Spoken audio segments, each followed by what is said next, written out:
I mean, that was a tour for the books. We before that U.S. leg, we already had a tour with KK's Priest in the UK with Paul Diano. Just great tour that as well. They get to the States, and then me coming from LA, I've hung out and best friends with the LA Guns camp. So I'm Yeah. like, oh, this is gonna be a great tour for me because it's like a high school reunion.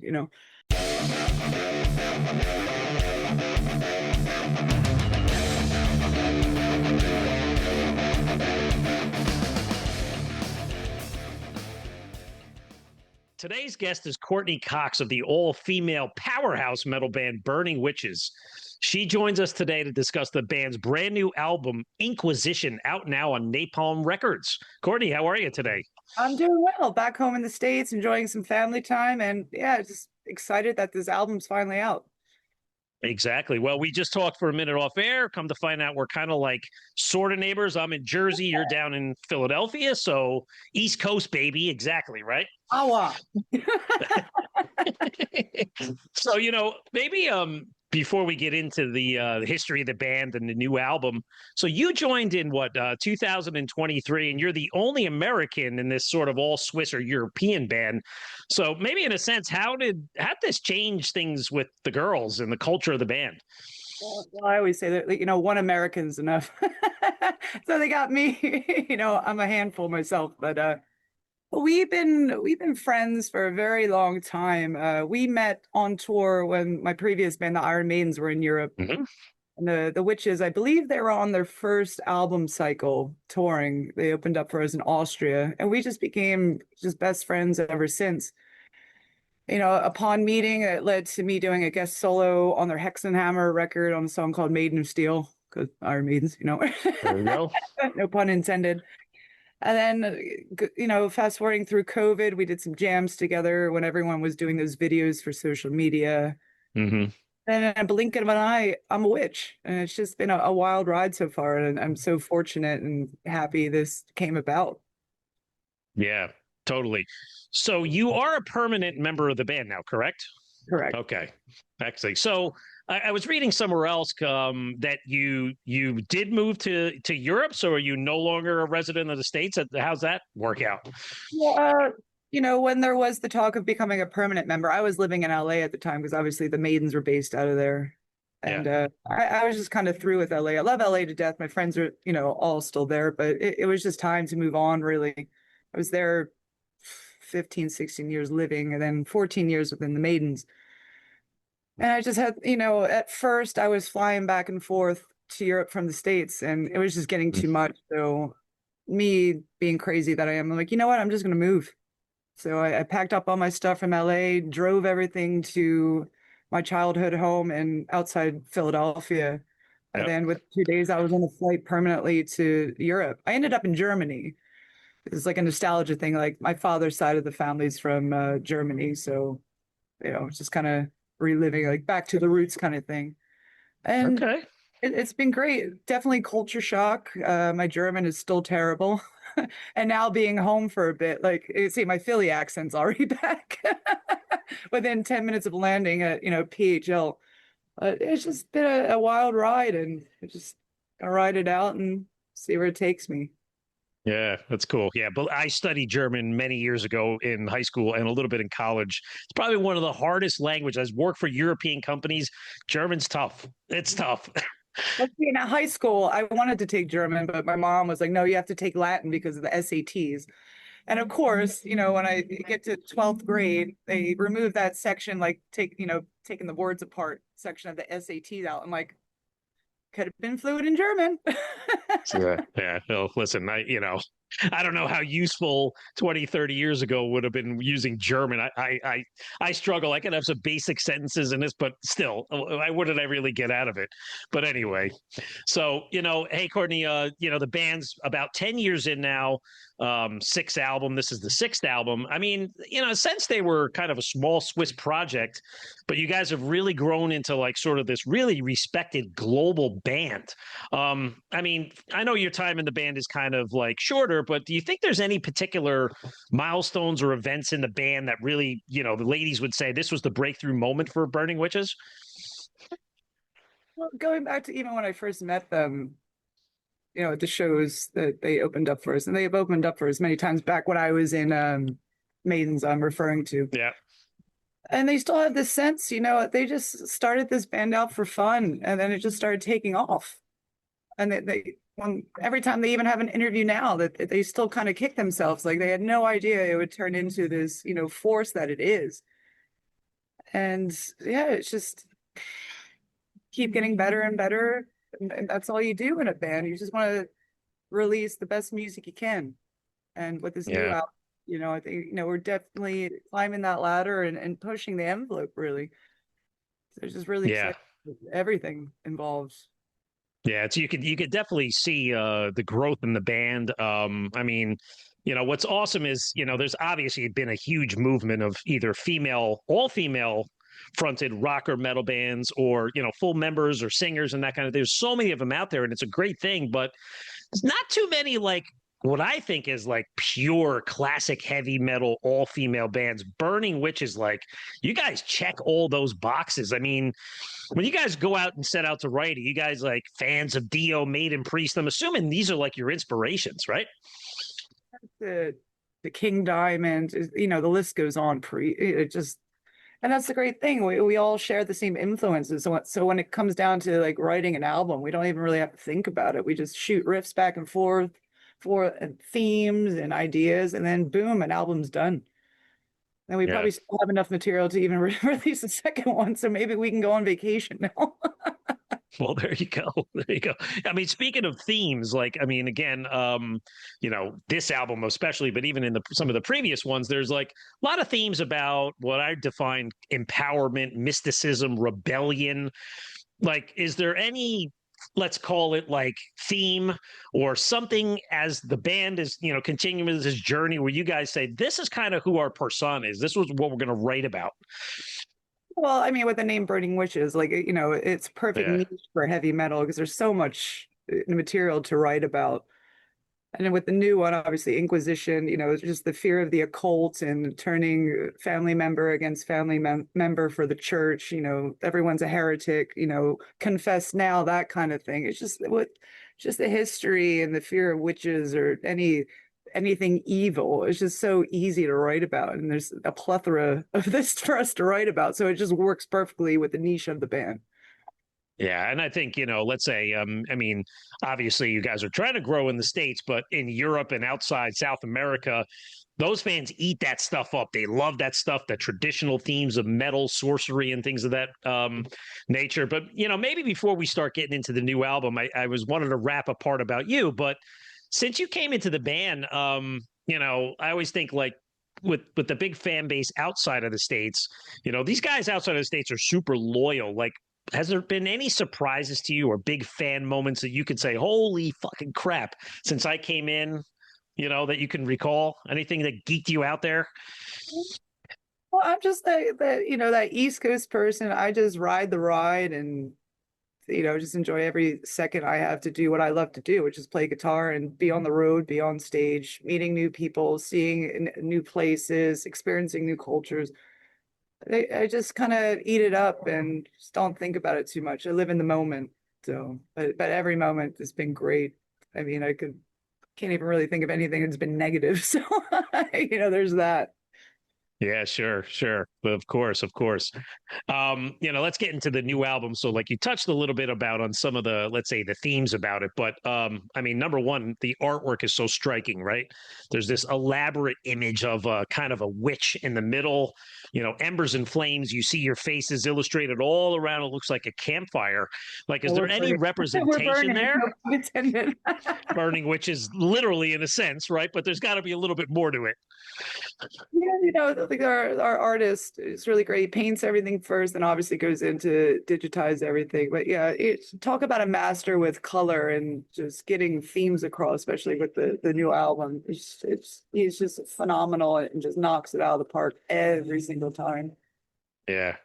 And then, you know, transferring just the album art to shirts and then on the vinyl and CD cassette itself, it just pops. Because for me, growing up, you know, when I started latching on the metal, it was more you saw the album cover first that made you want to get it. Mm-hmm. And then you know, I wasn't alive yet, but back with the gore thing where they put the parental advisory thing on the album. Yeah. They did it even more. And I was that kid, even, growing up early 90s. So you have the great tunes, but you also need the great artwork. So Yeah. catch the eye as well. So yeah, love the album cover. So No, it's totally, and you're right. It needs, you have to sell merch, you have to advertise the band, right? And that stuff's going to look great out there. Yeah, it is kind of funny. I mean, I'm 55 years old, so I came from that era of buying cassettes and stuff like that. But yeah, it's kind of funny now. Like when we get these album releases through the press publicist, it's like it's a little square. 1 inch. yeah, they try to zoom in on the phone or something. Yeah, it's like, oh, look at that album cover. It's like it looks like a Q code. But hey, listen, that's the world we live in now. So, Kind of the time. Courtney. Yeah. One observation on the music on this album versus, let's say, the last couple, it feels darker and heavier. Was there what inspired that shift in sound? Anything to the atmosphere you guys wanted to put behind this one? I mean, we had the theme for the album, the Inquisition, obviously, which I touched Yeah. on. But when we're writing music, we don't think about it really like we want to sound a certain way. Like the witches have definitely their own sound, whether it goes darker or less dark. It's just how we're feeling at the time and how the songs come out at the end in the studio. But we don't really think about it. But yeah, I've been hearing that a lot. Like, oh, it's the darkest one yet. I was like, okay. Yeah. It definitely feels like it. I want to touch on some of my favorite songs on the album, but I'm curious, how does the writing with you ladies work? I mean, okay, now you're not in the States, you're in Germany. I don't know if the other girls are in Switzerland, but I'm assuming everybody's all over the place. Do you guys get together old school ways, or is it a lot of sharing of files and stuff like that? Yeah, well, thankfully with the new age of technology and being able to like send out phone recordings or stems from Pro Tools or Logic, that's pretty the primary way of doing it. I'm in Germany, the singer's in the Netherlands, and then the three main people in the band who've been there from the start, Jay, Lala, and Romana, they're in Mhm. Switzerland. So they get together quite frequently to, you know, you do everything in the rehearsal studio. And then I view it as like for guitars anyway, between me and Romana, I view it as like the Metallica thing. Romana just send me all your riffs, and then she'll take what she likes and then put it into song, and then boom, everything's done. And then I'll go back once I have, structure of the riffs into bridge, chorus, all that, yada yada, and then do the CC shred lead work and add harmonies. And yeah, it's pretty streamlined. It's a good thing. No stress, thankfully. Sounds like it's got a nice process in place. Just kind of happened, right? So, yeah, the album. I love the way you kick off the album. I mean, it's Sanguini Hominum, which I believe is Latin for human blood. I researched it, so there you go. And the album closes with a little piece called Malus Maga. So nice two instrumental pieces, but you know. The opening track, in a sense, Soul Eater. This is one of your three videos, but man, this song is just powerful and heavy. Actually, But what I like we did four for this album, actually. four. Yeah. Okay. Maybe there's one that's not out yet. I don't know about. But anyway, with It Soul was Eater. like way back. So Okay. But Soul Eater, it's got sort of this unique groove in the chorus. And I love how Laura just way up there. Some awesome twin guitar work. So maybe comment a little bit about this song. yeah, that was more of Romana's baby, and I went in and added harmonies and obviously the solo stuff. Actually, in that song, me and Romana go back and forth because I was really dead set on that. Uh-huh. As much as Romana obviously phenomenal, one of the best rhythm players, songwriters around. But when I came in, I'm like, yeah, we got to be Glenn and KK. We got to be Smith and Murray. Like we're gonna do this, and you'll hear that throughout the entire album. But yeah, right out the gate, Soul Eater, what a great song! And the chorus just hits you right in the face, like complete earworm. So great way to start an album. Yeah, I like that term, earworms.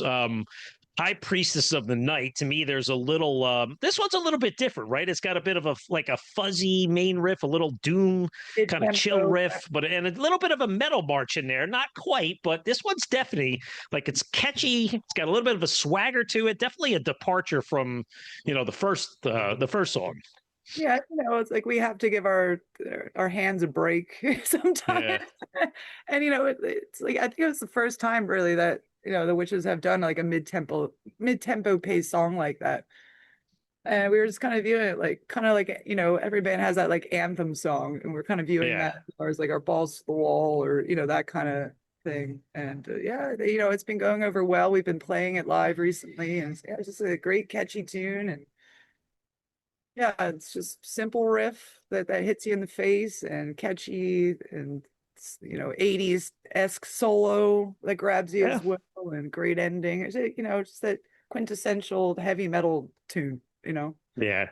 I always say it's like if traditional radio still sort of existed. It does to a degree. You got to find those.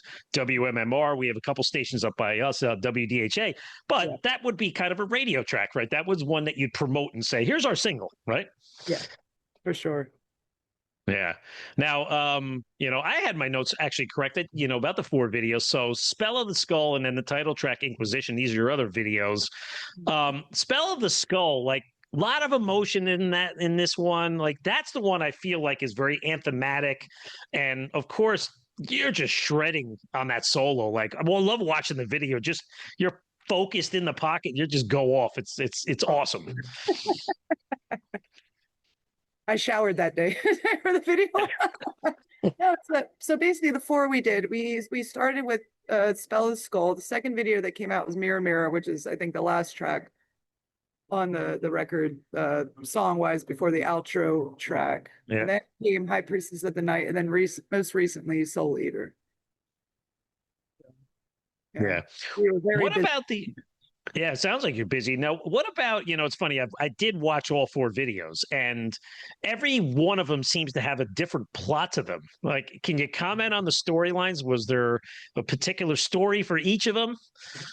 Um, I mean, I don't even know how to comment on that, but it's when we're writing, we don't want to have everything sound the same. It's a boring Yeah. record to do that. And, Yeah. as you've heard, if you've listened to the album, each track kind of has its own thing going on, which I'm really proud about. It's one of those albums like old school way that you want people to listen from the start to finish and not just randomly pick songs, because the vibes are all over the place. So it's definitely one of those albums for me, my personal opinion, listen to start to finish and just go on that wild ride of listening and take what you want from it. Because Yeah. I really miss that old school way of listening to an album from start to finish, because a lot of work goes into it, deciding which song goes where in the lineup. So Yeah. Well, it's fun. It's funny when I was listening to the album. Shame, I believe, is placed second on the album, and that's that's completely different track to me. It's like heavy, really groovy, and it's got the and the powerful build one up, word. just that intro, the build Yeah, up, just yeah, shame, like something's shame. coming. Love that kind of feel. Yeah, but it's a big departure. It's a very very different kind of track, but still heavy and unique in its own right. And then of course a track like "Release Me," right? I mean, you could comment on it, but this one's slower. It's just soaring with melody, and the vocal delivery is just almost beautiful in a sense. There's so much variety of guitar styles. It's a completely different kind of track on the album. Very emotional one. Those chords and that progression I wrote actually back when I was in high school, and I've been sitting on that for years. I'm not going to say how Oh old wow. I am. And then when the talks came about, we got to do a ballad. You always have to do a ballad. We can thrash around and be all the time, but everyone has a heart and a heartstrings. So we're like, yeah, we're gonna do it. And we're like, I have just the thing that I've been sitting on for well over a decade or two. And yeah, I'm really proud about that one. I think solo wise, my solos on the record, that's my favorite one. Just that one, Romana goes first in the main solo section. And then I come in with that long note, and you just feel everything I was feeling just in that one note. And it's one of my favorite solos on the whole record. Yeah. But how great is that, right? You wrote this piece of music 10, 20, 25 years ago, whatever it is, and been sitting on something, a hard drive, a disc, right? And then you're like, I got to place this somewhere. And now finally there's the opportunity to bring it out and finish the piece with your bandmates. Yeah. So it wasn't a full song. That's the just this perfection of me and Romano working together. We get along so well, just a powerhouse, working together guitar wise. She took all the things I sent, like, hey, I've had this for a long time, and then it just turned it into what's on the album. And like I said before, with everything, go back to solos and this and that, and just a master. I mean, I can say I'm gonna, not toot my own horn, but I think it's a masterpiece of a song in my eyes. For me, after, you know, living in a tribute band for 14 years, that was one track on this album that, I was beyond proud of, and yeah. Yeah, it's definitely a standout track. So actually, the whole album's great. I mean, there's other songs we could comment on, but I wish you girls and ladies the best of luck with the album. So moving into let's say the live setting. So before we talk about your tour plans, I was able to catch you guys on the LA Guns KK's Priest leg of the tour. You guys played Starland Ballroom in Sayreville, of course, in Jersey. And I will tell you, that was the first time I saw you guys. It was awesome. Awesome. But the audience that may not have known who you were like totally into it. Like, I mean, maybe just talk a little bit about that tour and kind of how those performances were received to a new audience. Yeah, I mean, that was a tour for the books. We before that US leg, we already had a tour with KK's Priest in the UK with Paul Diano. Just great tour that as well. They get to the States, and then me coming from LA, I've hung out and best friends with the LA Guns camp. So I'm like, oh, this is gonna be a great tour for me because it's like a high school reunion, and every show was great. And then that Starland Ballroom show was kind of, other than the Keswick, which was the last show, I think, it was like me coming home. That's where I used to go as a kid. It was either Trocadero in Philadelphia, or I was going to Starland Ballroom or Dingbats, or yada there yada. You go. Dingbats, you're throwing it out there. That's my neck of the woods. So it was just so great to be there. All my family was there. It was this great show. And like I said, there was no bad apple on that tour. We all got along. We all supported each other, and yeah, we'll never forget it. It was such a great time. Well, it was the triple bill too, because as the outlier band, I'm a kid of the '80s, but you look at LA Guns on paper and you're like, wow, LA Guns with Burning Witches and KK's Priest, but LA Guns is heavy and they got just great songs. And Phil Lewis at his age, up in his 70s now, guy sings his fucking ass off. It was a great performance that night. Great guys, and then obviously Tracy with his history and the music scene, and I mean all of them. It was a really great time, and yeah, at first I was like, LA Guns, what? But it went over so well, because I think for people maybe who didn't listen to LA Guns that much, other than like the top 40 radio hits and the ballad of Jane, and all that kind of stuff, they're really surprised and were reminded of took them back, like, oh yeah. They are heavy. It was a perfect bill. Hopefully one day we can do it again. Yeah. How about KK Downing himself? Like, did you get a chance to spend some time with him on the tour and hang out with him? Like, what was your relationship with him? Yeah, once again, just such a nice, welcoming guy. Obviously with his history, we're all huge, avid Judas Priest fans. So it was kind of hard not to be like fangirl every day. Yeah. Just every day is just hang out, and then for me it was actually cool to be like the curtain jerker, as I say, because the minute we were done our 5 songs, we got to watch both LA Guns and KK and all of them, all the guys, every night. And it was just like one big party every night. Like it back to when I first started playing guitar, listening to these songs. It was just great. We had Ian Hill on the show last week for an interview to talk about the upcoming U.S. tour, and I was asking Ian about that. I said, "How does it feel for 50-something years to be sitting kind of in that back little corner in your pocket, listening to these great guitar players?" Exactly. And he says, "Metal Walt, that's exactly where I like to be. I don't need to be in the spotlight. That's up for those other guys to do it." Yeah.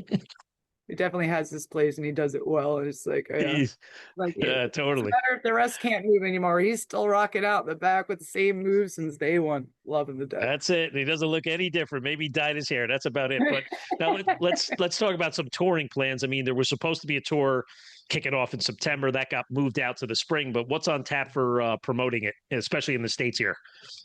Yeah, that's why I'm home at the moment because I was unfortunate, but the current state of the world and especially the States with getting visas. I mean, obviously, I don't need one. Yeah. I'm American, but yeah, it's just. I mean, a lot of bands are going through this right now, trying to get to the States. There's just a massive delay, so it was very unfortunate. At the same time, I took it as a kind of a blessing for myself and my family because it's so rare to have this kind of time off. Because I left the Philly area. I moved away to LA. It was 18, 19. So for me, this time off, as much as I'd love to be back on stage, it's kind of like catching up with my family for lost time. And then the same for the rest of the girls, catching up with family and getting things in order. Romana's about to give birth. Oh, wow. Yeah. And yeah, life's crazy, especially when you're an all-female band, Yeah. I don't think of, what females have to go through being in a band, life just happens and, you have to think about family and all that stuff. And then I think the next big one, I know there's some things in the mix for, I think towards the end of fall, pre-Christmas, but not confirmed yet, so I can't really talk about it. Okay. The next big one, we're on I think, month and a half, almost 2-month tour in Europe. And we have support from a band called Hamburg King that we're really excited about. It's gonna be a long one. And then just pushing through, new album cycle, and then eventually end up back in the States come March for the scheduled stuff. So get to come home again, get more Wawa. Oh, there you go. And Wawa's, it's made its way to North Jersey over the last 5 years or so. Good. So we were, it was always Quick Check and that was it. So Wawa does have better coffee, I gotta say. Yeah. So we'll you have a date in New Jersey over by me at Debonair Music Hall Teaneck, nice little venue there. So how about this past summer? Did you guys do any of the big festivals over in Europe? Any of those big shows? I mean, as you do, it was a constant festival circuit. We did Hellfest, it was huge. And it's just, I mean, they all run together to me because you're constantly on the road, but it's such a eye-opening experience being American, living over there and all these festivals. It's like a festival every weekend. So you're here, there, everywhere. I'm used to growing up, especially coming from East Coast. It was maybe when I was growing up, you had Ozfest. That was it. Yeah. In Camden, New Jersey at the Tweeter Center. Yeah. And, it's just such a great experience. So we did that. We just finished up with a festival in Italy, which ended up being our CD release show. And that was great. And here I am now, gearing up, just go right back out and do what we love to do. And, we're road warriors. So can't wait to be back. Excellent. Good stuff. Well, we wish you the best of luck on the album and the tour. So outside of the band, I mean, you touched on the Iron Maidens. I know you had your cup of coffee with Femme Fatale. Lorraine LaRousse is a fan of the show. But anything else you want to showcase? Anything else you got going on musically? Well, I've been chipping away at a solo record for years, but I have ADHD, so it's kind of like I'm that person that doesn't wander away for a year. But Burning Witches at the moment, obviously 100% focus. But my solo record stuff will come out eventually. I mean, that's more for me and not any kind of validation kind of release. You have to at least do one. But other than that, it's just full-blown Burning Witches and just enjoying every second of it. Yeah, well, that's awesome. Well, it's been great to talk to you, Courtney. And for our listeners, just remember, Northeast Power, whether you're from North Jersey or South Jersey or Philadelphia, Northeast rules. So for more information on Burning Witches, head over to burningwitches.ch for all of their news, tour dates, and links to their socials. Courtney, appreciate the time today. So for my guest, Courtney Cox, I'm Metal Walt, and this is Metal Mayhem ROC. Thanks, Courtney. My pleasure, man. All right. We'll see you down the line. I'll see you. Enjoy being home, and we'll see you in March at the Debonair. Will do. See you soon. All right. Take care. Bye-bye. Bye. Metal for life. Thank you for listening to Metal Mayhem ROC. Check out our website at metalmayhemroc.com for information on podcasts, archives, links to all our live radio shows, and all sorts of info. Please like, follow, and share with everyone, even your non-metal friends. And always remember to keep it heavy.